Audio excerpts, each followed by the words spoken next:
नमस्कार, मैं ज्योति चौरसिया और आप देख रहे हैं TV9 भारतवर्ष का डिजिटल प्लेटफॉर्म। यूं तो भारतीय समाज में गोत्र का महत्व वैवाहिक या धार्मिक कार्यक्रमों में देखने को मिलता है, लेकिन पिछले कुछ वक्त से ये राजनीति का भी अहम हिस्सा होता जा रहा है।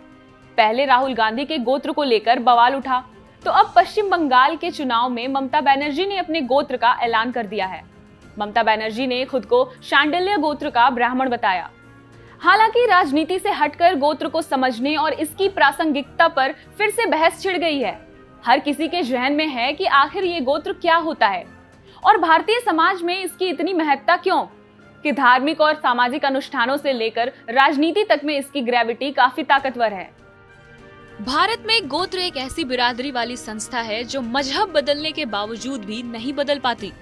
भारत में कई धर्मों का प्रादुर्भाव हुआ, लेकिन पहले से गोत्र संस्था से जुड़े अधिकांश लोगों ने धर्म परिवर्तन के बावजूद गोत्र से खुद को जोड़े रखा।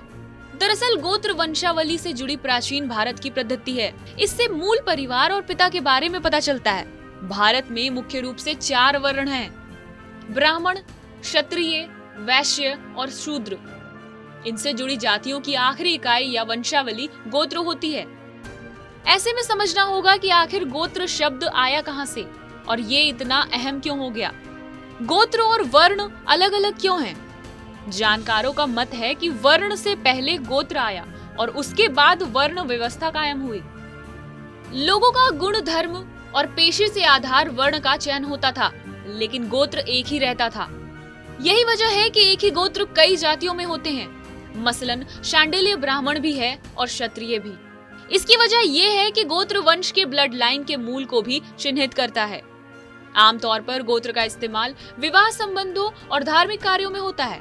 माना जाता है कि एक ही गोत्र में विवाह नहीं किया जाना चाहिए, क्योंकि मान्यता अनुसार इसके सारे सदस्य एक ही पूर्वज के संतान होते हैं। गोत्र को एक तरह से खून का रिश्ता भी माना जाता है। मान्यताओं के मुताबिक गोत्र का संबंध शुरुआत में 7 ऋषियों से है। ये 7 ऋषि थे: अत्रि, भारद्वाज, भृगु, गौतम, कश्यप, वशिष्ठ, विश्वामित्र। बाद में इसमें एक 8वां गोत्र अगस्त्य भी जोड़ा गया और गोत्रों की संख्या बढ़ती चली गई। जैन ग्रंथों में 7 गोत्रों का उल्लेख है: कश्यप, गौतम, वत्स्य, कुत्स, कौशिक, मंडव्य और वशिष्ठ। लेकिन छोटे स्तर पर साधुओं को जोड़कर हमारे देश में कुल 115 गोत्र पाए जाते हैं। भारतीय समाज में धर्मों से हटकर भी गोत्र की प्रबल धारणा है। गोत्र विशेष के लोग ऐसा नहीं है कि भारत के किसी विशेष राज्य में ही पाए जाते हों, बल्कि अलग अलग प्रांत, भाषा और वेशभूषा के लोग भी एक ही गोत्र से जुड़े होते हैं। प्राचीन काल से चले आ रहे गोत्र को कुछ लोग गुरुकुल पद्धति से भी जोड़कर देखते हैं। जिस गुरुकुल से जो लोग निकले, उनके साथ भी गुरुकुल वाले गोत्र को जोड़ दिया गया। बहरहाल, हमारे इस खबर पर क्या है आपकी प्रतिक्रिया, हमें कमेंट करके जरूर बताएं। हमारे इस वीडियो को लाइक करें, शेयर करें और सब्सक्राइब करना ना भूलें हमारा चैनल TV9 भारतवर्ष।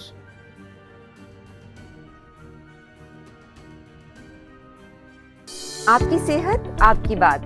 देखिए कैसे रहें फिट मेरे साथ। खान पान, स्ट्रेस, डिप्रेशन पर अब जरूरी है बात। मैं हूं doctor Shikha Sharma. TV9 digital पर देखिए मेरे साथ। आप फिट तो सब हिट।